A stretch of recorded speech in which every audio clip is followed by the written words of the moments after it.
आज हम लोग एक नया टॉपिक स्टार्ट कर रहे हैं, डिफरेंशियल इक्वेशन। ठीक है, ये बहुत इंपॉर्टेंट टॉपिक है। आगे भी जाके आप लोग देखेगा कि एप्लीकेशन में इसका काफ़ी काम आता है, डिफरेंशियल इक्वेशन का। तो डिफरेंशियल इक्वेशन एग्जैक्टली है क्या? देखिए, हमारा डिपेंडेंट वेरिएबल y है, इंडिपेंडेंट वेरिएबल x है, और जब हम लोग y as a function of x लिखते हैं तो वो सिंपल एक फंक्शन है। लेकिन अगर उसका डेरिवेटिव और as a function of x और भी फंक्शन ऑफ x अप्लाई करते हैं, जैसे साइन x है, dy बाई डी एक्स, सब कुछ जोड़ते हुए जितने भी तरह के फंक्शंस हम लोग देखते हैं, polynomial, exponent, log, plus derivative भी होना चाहिए, जैसे dy बाई डी एक्स, यहाँ तक कि second order derivative, higher order कोई भी डेरिवेटिव, इस फॉर्म में जो इक्वेशन लिखा हो वो डिफरेंशियल इक्वेशन है। ठीक है ना?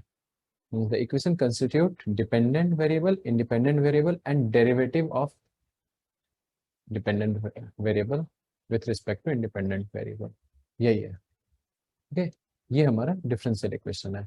For example, dy by D x plus Y square plus log x equal to 3। एकदम simple. dy by D x भी है, y भी है, log x है, 3 है, तो ये एक डिफरेंशियल इक्वेशन है। ओके, तो डिफरेंशियल इक्वेशन में हम लोगों ने ये देखा। अब हमें जानना है कि ऑर्डर क्या होता है एक डिफरेंशियल इक्वेशन में। ऑर्डर, हमें जो हाईएस्ट ऑर्डर डेरिवेटिव है, हाईएस्ट ऑर्डर डेरिवेटिव वो, और उसी का जो ऑर्डर रहेगा वो, जैसे ऑर्डर, ये order of A differential equation, highest order derivative is the order of differential equation. Okay, D, तो यही है हमारा हाईएस्ट ऑर्डर। फॉर एग्जांपल, अगर मैं d3y by D x cube लिख रहा हूँ plus d2y by D x square plus x square plus y x equal to 0, तो इसका ऑर्डर क्या हो जाएगा? 3 हो जाएगा। नेक्स्ट है डिग्री। तो डिग्री क्या है? जो हाईएस्ट ऑर्डर डेरिवेटिव है उसका डिग्री, उसका एक्सपोनेंट वैल्यू क्या है? देखिए, exponent value of highest order, और ये सिंप्लीफिकेशन के बाद होना चाहिए। हाईएस्ट ऑर्डर, सब कुछ सिंप्लीफाइड है। उसके बाद हमें देखना है कि हाईएस्ट ऑर्डर कौन सा है और उसका डिग्री क्या है। तो मान लीजिए कि जो ऊपर ही इक्वेशन है, इसमें मैंने 2 पुट कर दिया, यहाँ 3 पुट कर दिया। अब इसका ऑर्डर क्या होगा? 3 होगा। तो डिग्री क्या होगा? इसी का एक्सपोनेंट देखना है, ये नहीं देखना है ये हाईएस्ट हो चाहे लोएस्ट हो, उससे कोई फर्क नहीं पड़ रहा है। तो इसी केस में हमारा डिग्री क्या हो जाएगा? 2 हो जाएगा। ठीक है, डिग्री 2, ऑर्डर 3। ओके, नेक्स्ट जो है, हमें ये देखना है कि फॉर्म फॉर्म कैसे करते हैं इक्वेशन को। तो फॉर्मेशन ऑफ डिफरेंशियल इक्वेशन, अगर आपके पास इक्वेशन दिया है तो उससे हम लोग डिफरेंशियल इक्वेशन भी बना सकते हैं।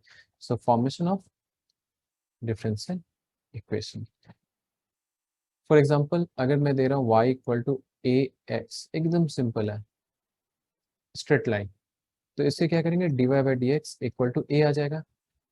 ठीक है ना? तो हमें कांस्टेंट मिल गया, एलिमिनेट यही करना, यही पैरामीटर है ए चेंज करिएगा, आपका फंक्शन चेंज होते चला जाएगा।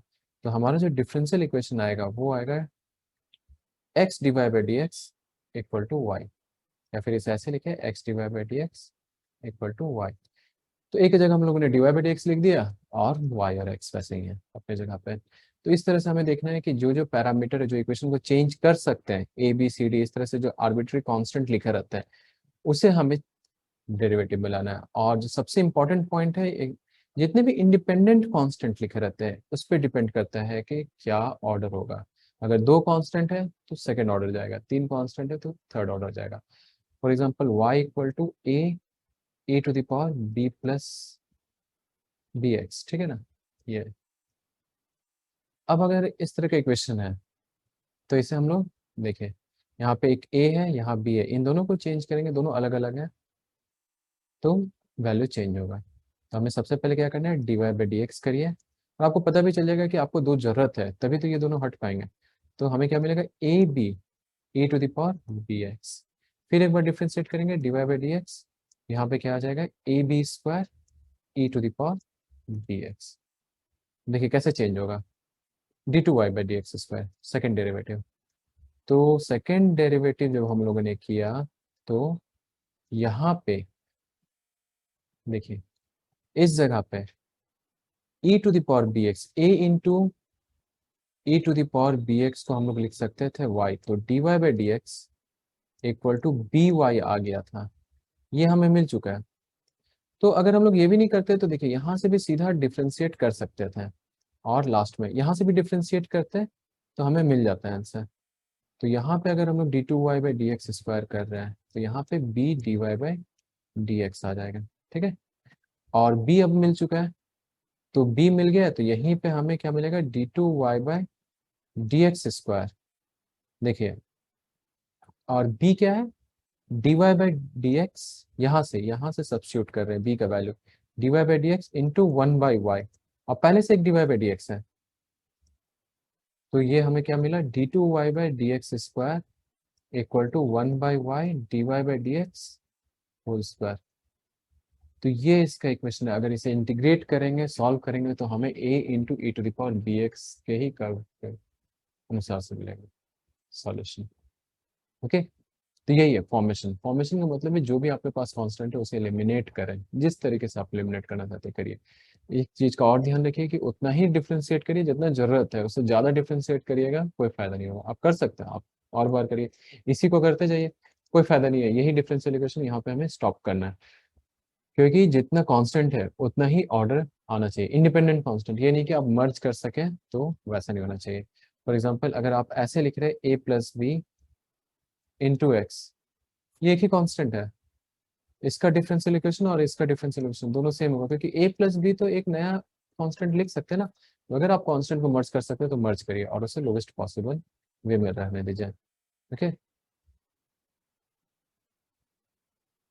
नेक्स्ट आते हैं डिफरेंशियल इक्वेशन को सॉल्व कैसे करना है। तो देखिए जब भी हम लोग डिफरेंशियल इक्वेशन को सॉल्व करते हैं तो वहां पे हमें दो टाइप के सॉल्यूशन मिलेंगे। या तो आपको पर्टिकुलर सॉल्यूशन मिलेगा, तो पर्टिकुलर सॉल्यूशन कब मिलता है, जब आपको वैल्यू दिए रहते हैं, ठीक है। Particular just like definite integration और इनडेफिनेट है। और जनरल सॉल्यूशन क्या है, जब कोई वैल्यू नहीं दिया रहता है जनरल सॉल्यूशन। यहाँ पे हम लोग इनडेफिनेट टाइप से इंटीग्रेट करते हैं, इनडेफिनेट दोनों में करते हैं। डिफरेंशियल इक्वेशन जनरली इनडेफिनेट ही इंटीग्रेट करिए, लास्ट में वैल्यू पुट करके जो कांस्टेंट आता है, कांस्टेंट ऑफ इंटीग्रेशन, वो आपका जब वैल्यू कोई इनिशियल वैल्यू देना चाहिए, इनिशियल वैल्यू अगर प्रॉब्लम में दिया हुआ है क्वेश्चन में, तो फिर आप पर्टिकुलर सी का वैल्यू निकाल सकते हैं कांस्टेंट ऑफ इंटीग्रेशन का, और वो बन जाएगा पर्टिकुलर सॉल्यूशन। ठीक है, तो यही अंतर है जनरल सॉल्यूशन और इसमें। सबसे पहला जो डिफरेंशियल इक्वेशन को सॉल्व करने का तरीका है वो है वेरिएबल सेपरेबल। सबसे आसान है। वेरिएबल सेपरेबल का मतलब है कि किसी भी फॉर्म में d Y by D x, और हमें फर्स्ट ऑर्डर ही करना है, सेकेंड ऑर्डर नहीं करना है सॉल्व। तो first order d Y by D x अगर हमारा f of x comma y है, और इसे हम लोग रीअरेंज करके, ओनली सिंपल रीअरेंजमेंट, हो सके सब्स्टिट्यूशन का जरूरत पड़े या जो भी है, लेकिन सिंपल रीअरेंजमेंट के थ्रू अगर हम लोग इसे लिख सकते हैं, d Y by D x equal to something of h of y into g of x, then d Y by d यहाँ पे एच वाई कर देंगे, और यहाँ पे h of y and g of x into d x, और अब integrate करेंगे, और यहाँ से जो सॉल्व करके आएगा आंसर, वो हमारा आंसर रहेगा। ठीक है, तो एक क्वेश्चन देखते हैं इससे रिलेटेड। जैसे लॉग है d Y by D x equal to a x plus b y, एकदम सिंपल। और इसमें करना क्या है, देखिए यहाँ पे लॉग अप्लाइड है d Y by D x में, तो पहले थोड़ा रीअरेंज करेंगे। D Y by D x इसको लिख देते हैं e to the power log, इस साइड जाएगा ई बन जाएगा एक्सपोनेंट में बी वाई। इसे अलग अलग करते हैं, तो e to the power a x into E to the power b y, तो ये हमारा एच हो गया, ये हमारा जी फंक्शन ऑफ एक्स हो गया। तो डी वाई और यहाँ पे क्या आ जाएगा, e to the power b y equal to e to the power a x into d x. ठीक है, तो e to the power minus b y d y integrate करेंगे, integrating both side, e to the power a x D x, इसे भी integrate करेंगे। Okay, तो integration में क्या मिलेगा, minus one by b e to the power minus b y equal to e to the power one by a e to the power a x plus c, और ये हमारा solution होगा। सी यही है हमें जनरल सॉल्यूशन, क्योंकि कोई initial value नहीं दिया हुआ है, तो ये जनरल सॉल्यूशन होगा। मैं आपको एक एग्जांपल दिखाता हूँ जहाँ पे इनिशियल वैल्यू पर्टिकुलर सॉल्यूशन मिलता है, और क्वेश्चन है x y dy by D x equal to x plus two into y plus two, और इसमें क्या है, means the curve passes through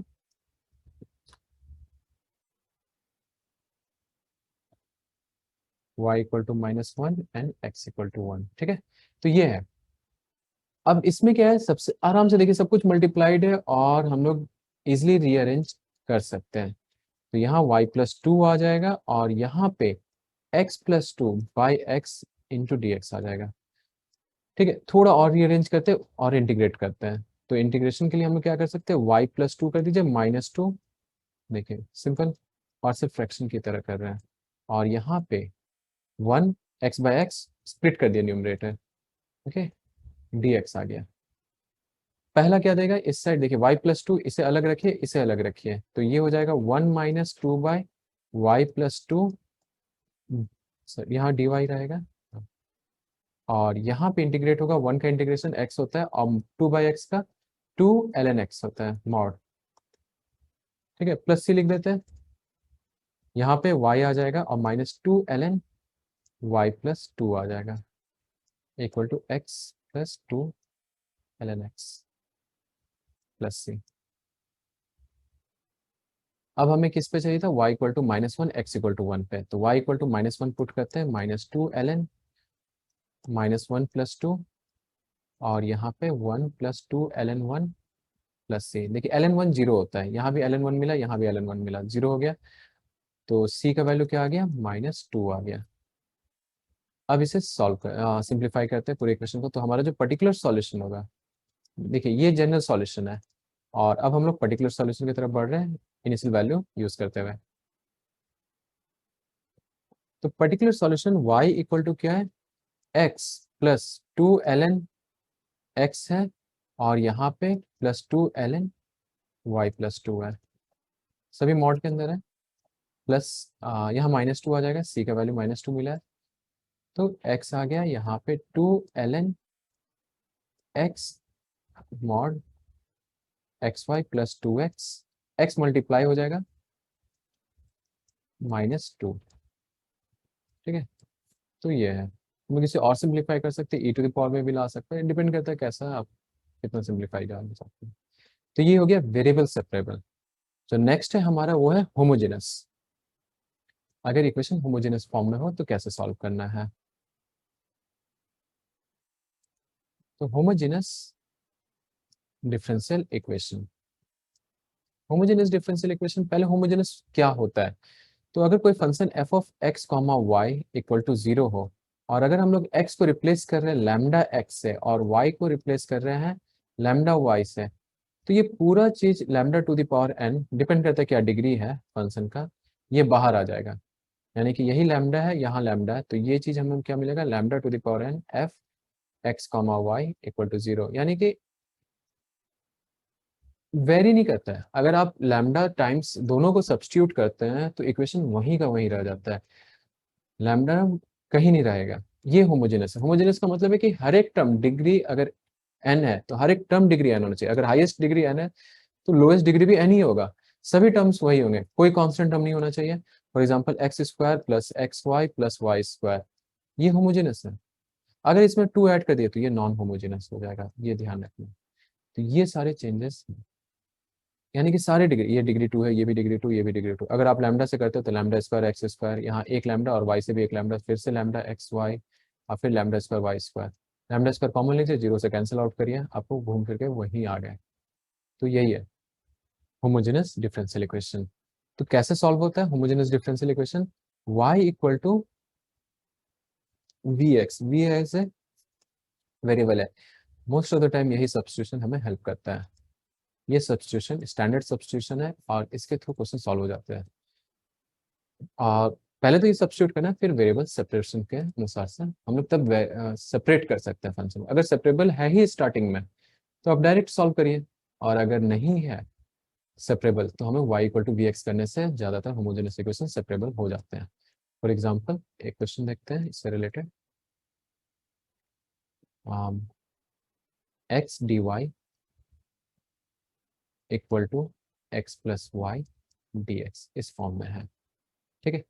अगर हम लोग इसको अलग करना चाहें तो y dx के साथ डायरेक्ट मल्टीप्लाई हो रहा है और हम लोग डिवाइड करेंगे तो फिर x रह जाएगा, तो यहाँ y हट नहीं रहा है। तो क्या कर सकते हैं हम लोग, y को अगर vx ले लें तो x देखिए कॉमन आ जाएगा और सिर्फ 1 प्लस v बचेगा जो कि डायरेक्ट किया जा सकता है यूज। तो dy बाई डी एक्स, देखिए ये भी एकदम स्टैंडर्ड है, याद रखिए, इतनी बार प्रैक्टिस हो जाएगा कि आपको y equal to we X का डिफरेंशियल इक्वेशन का ट्रांसफॉर्मेशन भी याद रहना चाहिए। तो यहाँ क्या आ जाएगा, x का डिफरेंशिएशन 1 है तो v बच गया, और यहाँ x dv by D x.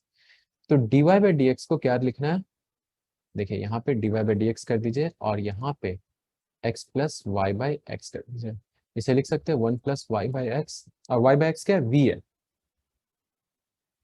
और dy बाई डी एक्स क्या है, देखिए ये आ गया इस साइड और ये इस साइड क्या आ जाएगा, देखिए v plus X D we by D X. बस यहाँ से v और v कैंसिल हो गया, हमें क्या बचा, ये v और ये v कैंसिल आउट है, तो यहाँ पे x d we by D x equal to 1 और d v equal to d x by x आ रहा है। इसे इंटीग्रेट करते हैं बोथ साइड, तो v equal to l N x plus c, ठीक है, और v क्या है, y by x equal to l N x plus c, so y equal to x l N x plus c x. ये हमारा solution है। Simple ऐसे ही solve करना है आपको। होमोजेनियस इक्वेशन पहले देखना है, अगर वो सेपरेबल है तो डायरेक्ट वेरिएबल सेपरेबल में जाइए, अगर नहीं है तो y equal to we x करिएगा, most of the time can be separated. जो हमारा लास्ट फॉर्म है वो है लीनियर डिफरेंशियल इक्वेशन, और ये थोड़ा इंपॉर्टेंट है क्योंकि ये यूनिक है, लीनियर डिफरेंशियल इक्वेशन।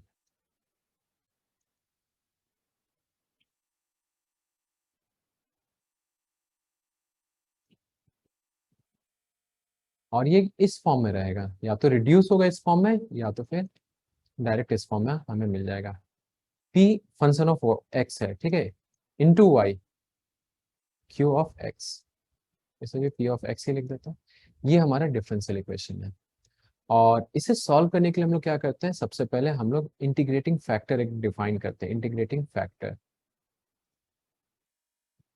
ये ना तो वेरिएबल सेपरेबल है ना तो होमोजेनियस है, तो इंटीग्रेटिंग फैक्टर हम लोग क्या होता है, आई एफ, ये e to the power P D X होता है, e टू द पावर, ध्यान रखिएगा, और पावर में हम लोग इंटीग्रेट कर रहे हैं, तो पी एक्स जो भी फंक्शन है उसे इंटीग्रेट करेंगे, ये हमें इंटीग्रेटिंग फैक्टर देगा। तो ये डिफरेंशियल इक्वेशन किस में कन्वर्ट हो जाएगा, देखिए e to the power P D x into Y equal to integration of Q X E to the power P D X D X, इसमें आ जाएगा। और देखिए यही है, और इसके बाद ये तो पूरा पूरी एक्स का फॉर्म है, ये अलग से इंटीग्रेट करके इंटीग्रेटिंग फैक्टर आ ही जाएगा, तो सब कुछ वाई से सेपरेट है। इसे डिफ्रेंशिएट करके भी अगर आप देखिएगा कि क्या ये यही चीज है, तो अगर आप इसे डिफ्रेंशिएट करते हैं या फिर यहाँ पे आप इंटीग्रेटिंग फैक्टर मल्टीप्लाई करेगा, आपको पैटर्न दिख जाएगा, लेकिन उससे अच्छा है कि जो दिया हुआ है उसे देखते हैं। डिफ्रेंशिएट करते दोनों तरफ, तो ई टू द पावर पीडीएक्स का डिफ्रेंशिएशन क्या है, ई टू द पावर एक्स ही है सबसे पहले, और फिर पीडीएक्स का डिफ्रेंशिएशन करेंगे तो वो पी दे देगा इंटू वाई, फिर y का डिफरेंशिएशन क्या है, e to the power P D x, वो पुराना है मल्टीप्लिकेशन रूल, और y का differentiation d Y by D x, यहाँ पे इंटीग्रेशन हट जाएगा और e to the power P D x मिल जाएगा। ये टर्म सभी जगह से कैंसिल आउट हो गया, घूम फिर के हम लोग वहीं आ गए। तो ये है, काफ़ी आसान कर देता है चीज़ों को, ठीक है, इंटीग्रेटिंग फैक्टर यूज करके। लीनियर डिफरेंशियल और भी अगर आप फॉर्म देखेगा तो इंटीग्रेटिंग फैक्टर एक बहुत इंपॉर्टेंट कॉन्सेप्ट है लीनियर डिफरेंशियल इक्वेशन को सॉल्व करने का। एक एग्जांपल देखते हैं इससे रिलेटेड, फिर क्वेश्चन एंड आंसर में बढ़ते हैं डिफरेंशियल इक्वेशन के। For example D Y by D X, basic सा एग्जांपल है, y by x equal to X square, और ज़्यादातर p ऐसा दिया रहता है कि आप इंटीग्रेट करिएगा तो वो ईजी हो जाएगा। q into E to the power P X integrating factor आसानी होता है इंटीग्रेट करने में, हार्ड नहीं रहता है। तो यहाँ पे क्या है, देखिए p of x equal to 1 by X है, और q of x X square है, तो इंटीग्रेटिंग फैक्टर जो हमारा होगा सबसे पहले, ये तो लीनियर डिफरेंशियल इक्वेशन है, आपको लिखना होगा this is linear differential equation, और रिड्यूस्ड लीनियर डिफरेंशियल इक्वेशन अगर रिड्यूस्ड फॉर्म में ना हो तो रिड्यूस करें। मान लीजिए x मल्टीप्लाइड है तो यहाँ x लिखा हुआ है, यहाँ x क्यूब लिखा हुआ है, यहाँ से x हटा हुआ है, तो इसे रिड्यूस करना है डिफरेंशियल इक्वेशन में। तो integrating factor e to the power 1 by X D X, ये क्या हो जाएगा, e to the power L N X, e है एल एन है, कैंसिल आउट होगा, सीधा x मिलेगा, ठीक है, कोई c नहीं लिखना है। इंटीग्रेटिंग फैक्टर, ये नहीं कि इनडेफिनेट इंटीग्रेशन है तो प्लस सी लिख देंगे, नहीं वो काम नहीं करना है, सिंपल फंक्शन आपको लिखना है।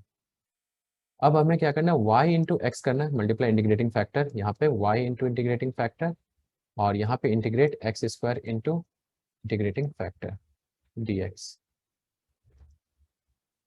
तो y इंटू एक्स और यहाँ पे x square into x cube dx मिल जाएगा। तो हमें क्या मिल रहा है, total integration y into x equal to x to the power 4/4 plus c, ठीक है। और ये बन जाएगा x³/4 plus C by x. ये हमारा जनरल सॉल्यूशन हो गया गिवन डिफरेंशियल इक्वेशन का।